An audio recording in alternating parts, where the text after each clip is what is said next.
Beratnya itu kurang, kalau misalnya karung standar itu 70, ada juga yang sekintal lebih, sekintal 20, sekintal 30 gitu maksimalnya.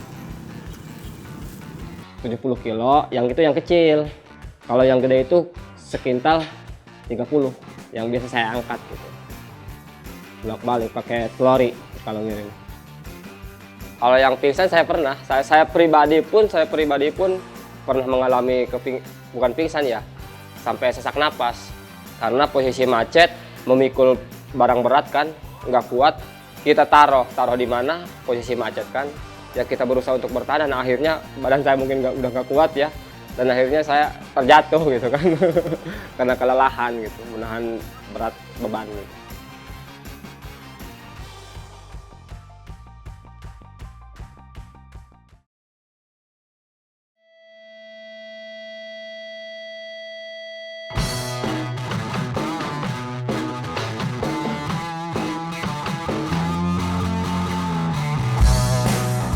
Saya Asep Saputra, bisa dipanggil Putra.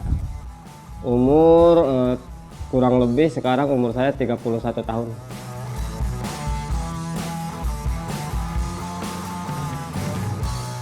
Kalau saya pribadi, saya mulai kerja itu dari kurang lebih 10 tahunan Bang. 10 tahunan berarti dari tahun 2013-2012 ya.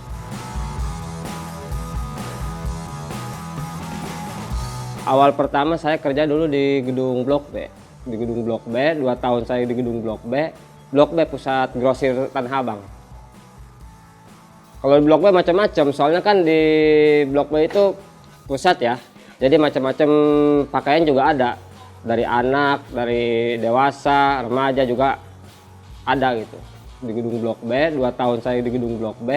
Dan akhirnya saya mengenal Tasik setelah 2 tahun di Blok B. Ya sampai sekarang saya berada di pasar Tasik Cideng ini. Kurang lebih itu 150-an.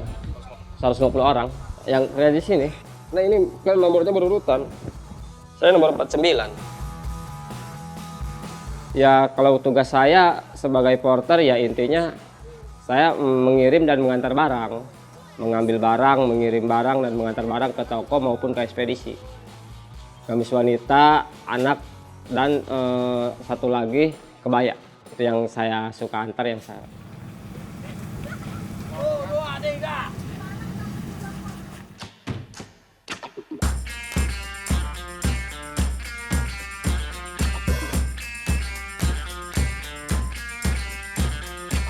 beratnya itu kurang, kalau misalnya karung standar itu 70, ada juga yang sekintal lebih, sekintal 20, sekintal 30 gitu maksimalnya. 70 kilo, yang itu yang kecil. Kalau yang gede itu sekintal 30, yang biasa saya angkat gitu. Bolak-balik pakai telori kalau ngirim. Karena kalau yang gede mah kadang-kadang yang ngangkatinya juga 3 orang ke pundak kita kan. Bahkan ada juga, wih hebat katanya, kuat kamu. Bukan kuat kan, namanya juga kerjaan, tanggung jawab harus dikerjakan, gimana lagi kan. Kalau pertama-tama kita merasakan sakit yang luar biasa gitu kan, yang namanya juga kerja keras ya, kerja keras, tangan juga pada kasar-kasar. Kalau makin kesini ya kita enjoy aja. Bahkan kalau misalnya kita nggak kerja itu kalau badan yang sakit gitu. Badan yang sakit kalau misalnya kita nggak kerja. Tapi kalau misalnya bawa kerja ya tambah asik. Ya tujuannya kan kerja juga gitu kan, harus ada kerjaan. Ya kadang-kadang kita boro-boro pemanasan ya, kadang-kadang kita diburu-buru. Yang paling ngeselin itu diburu-buru. Kita baru aja berangkat, udah telepon lagi, ini kirim lagi. Ya gimana kita mau pemanasan kan, diburu-buru gitu kan.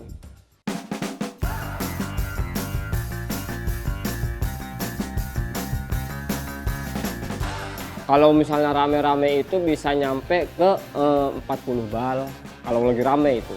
Ya kalau misalnya standarnya itu 20, kalau lagi sepi ada juga yang kosong juga. Karena nggak ada ini, karena kalau ini kan musim-musiman, musim sepi, musim rame. Musim ramenya kan cuma 3 bulan kalau di pasar Tasik kayak gini. Bayarnya itu per karung. Per karung itu minimal itu 50.000 per karung. per karung itu 20.000. Ada juga kalau misalnya gimana orangnya ya, gimana bosnya gitu. Kalau bosnya yang agak ini ada ngasih 70, kadang-kadang ngasih 100 gitu. Cuman minimalnya itu 50.000 per karung kalau yang saya biasa kerjakan. Paling sepi itu ada 5 karung kalau bulan sepi itu. Ya kalau misalnya bulan rame itu, kalau misalnya kayak ini ya mau lebaran ya, kurang lebih 500.000 saya dapat gitu. Kalau hari-hari gini, kalau bulan rame kadang-kadang lebih gitu. Ya gimana kerjaannya bang. Cuman untuk saat bulan rame seperti ini ya namanya kan bentar lagi kita mau lebaran nih. Mau lebaran biasanya itu agak rame. Hari ini saya ngangkat kurang lebih 25 karung, 25 bal namanya ya, 25 bal. Kita tergantung permintaan dari langganan, dari bos. Ya kalau misalnya bos Sep ini kirim, ya kita kirim. Yang ini jangan ya jangan gitu kan. Tergantung permintaan dari bos kita.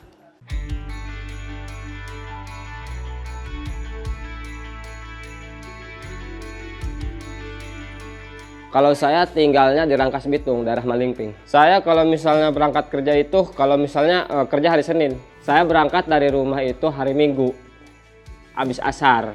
Nyampe ke sini tuh jam 9 malam. Jam 9 malam saya nginep di sini di pasar di lapak. Terus habis itu jam 12 saya turun barang. Turun barang nanti buka jam 3. Jam 3 mulai saya kerja itu. Jam 3 mulai saya kerja sampai dohor biasanya. Udah buka lapak bantuin bos gitu kan. Jadi dari jam 7 ke jam 12 ya siap nganter-nganter barang. Pesanan-pesanan ke daerah maupun ke toko-toko gitu.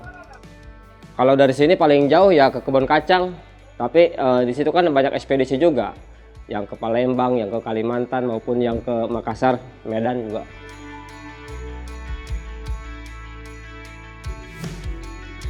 Kalau dukanya itu gini bang, ketika kita ngirim dan ada kesalahan barang, bos kan tidak mau tahu dia, bos tidak mau tahu.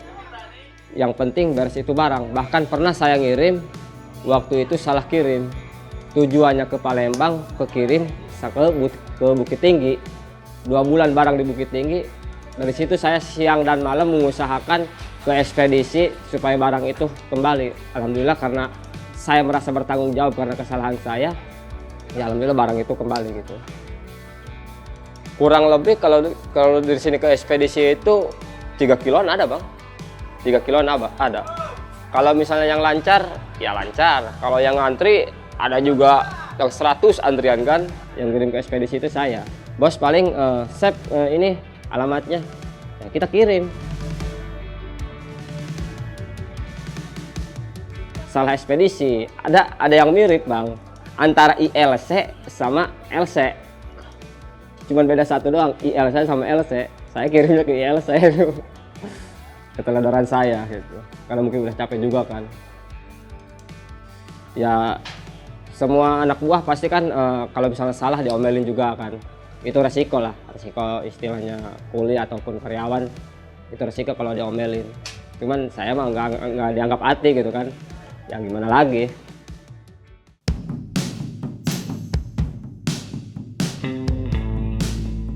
Pengalaman saya yang paling ngeselin, saya pernah ngirim 4 karung, terus bawa ke depan 3 karung, nutup 3 karung, ngasih duit 40.000. Saya bilang ini ngasih jajan bocah apa ngasih kuli yang ada tenaga kerjanya? Ya ini buat kamu. Coba itu saya ngirim berapa ya, 4 karung, nutup berapa, 4 karung, ke depan berapa, 2 karung. Ini 40.000 ini paling buat jajan bocah doang, bukan untuk tenaga kerja, saya bilang gitu kan. Di sini tuh yang saya udah lihat yang umur 25, kalau yang tua itu ada yang 50 tahun. Pernah dengar katanya ngirim karena saking kelelahannya dia meninggal. Kalau yang pingsan saya pernah, saya pribadi pun pernah mengalami bukan pingsan ya, sampai sesak napas karena posisi macet, memikul barang berat kan. Nggak kuat, kita taruh di mana, posisi macet kan, ya kita berusaha untuk bertahan. Nah, akhirnya badan saya mungkin udah nggak kuat ya, dan akhirnya saya terjatuh gitu kan karena kelelahan gitu, menahan berat beban gitu.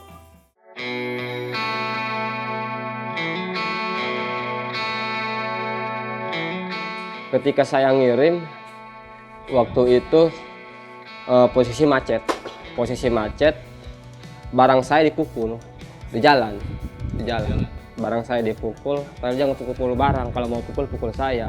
Woi lu berani, dasar kuli kurang ajar lu, gitu kan. Ada yang bilang kayak gitu. Bang, abang di sini orang pribumi, saya perantau. Pribumi di sini tanpa perantau nggak bakal hidup, bang.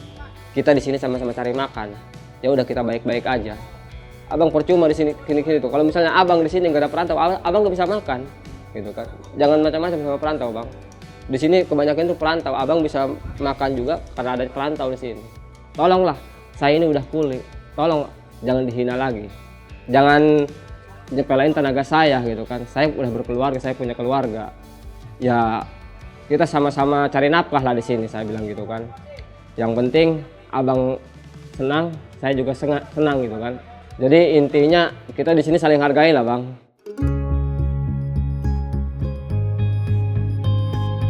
Ya kalau istri saya istilahnya udah mending cari kerjaan yang agak ini ya gitu kan, yang agak enakan.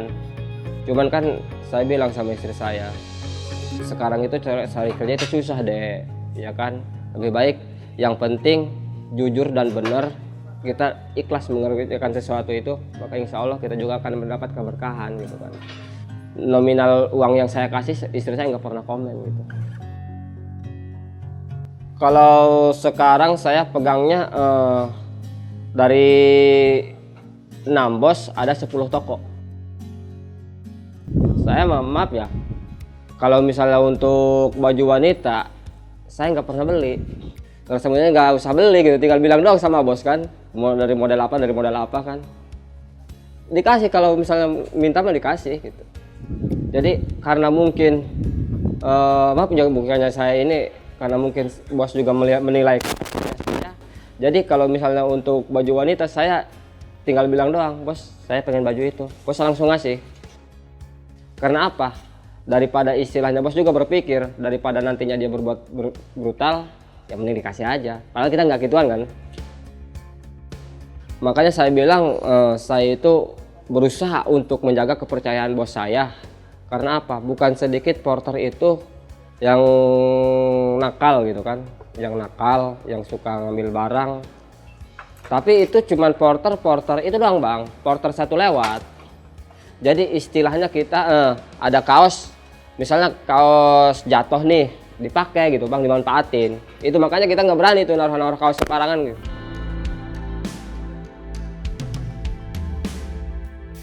Kalau masalah puasa ya, insya Allah saya nggak bisa menjanjikan orangnya, bang. Kalau untuk sementara ini ya alhamdulillah saya masih puasa. Ya karena bagi saya kerja di bulan puasa itu adalah harus memilih satu di antara dua pilihan. Yang satu kita harus puasa, yang satu kita harus kerja, ya kan? Cuman di situ saya berusaha untuk memilih kedua-duanya. Gimana pun saya harus memilih kedua-duanya. Kenapa? Ya seperti yang kita ketahui, kerja kita untuk mencari nafkah anak istri di dunia jelas, ya kan. Bahkan puasa juga kita juga diganjar juga kan sama Allah Subhanahu wa taala. Itu untuk bekal kita di akhirat juga. Jadi saya berusaha untuk melaksanakan kedua-duanya gitu, semampu saya. Kalau saya sendiri sih gimana, ada kerjaan, selama itu kerjaan masih ada, ya karena itu kerjaan kita kan yang harus kita bereskan demi kenyamanan bos kita, demi kepercayaan bos kita, ya saya kerjakan gitu. Karena gini ya, prinsip saya itu kenyamanan dan kepuasan bos saya itu adalah prioritas utama saya gitu. Jadi saya berusaha untuk bertanggung jawab akan kerjaan saya. Jam berapapun kalau misalnya belum kelar ya saya kerjakan. Ya intinya apapun pekerjaan kita kerjakan dengan ikhlas ya. Keberkahan itu akan datang dari keikhlasan. Karena percuma kita kerja keras ini itu kalau misalnya kita nggak ikhlas, nggak ada manfaatnya. Karena apa? Yang kita cari itu keberkahan dan manfaat sebenarnya, bang. Apapun pekerjaannya saya bilang itu yang penting ikhlas saja kita mengerjakannya, insya Allah. walaupun istilahnya punya apa namanya kuli kesebutnya kan, kuli panggul gitu kan, istilahnya rendah banget gitu kan, tapi nggak apa-apa, yang penting kita ikhlas gitu. Mungkin hina di mata orang tapi kita berusaha untuk mulia di mata Allah gitu.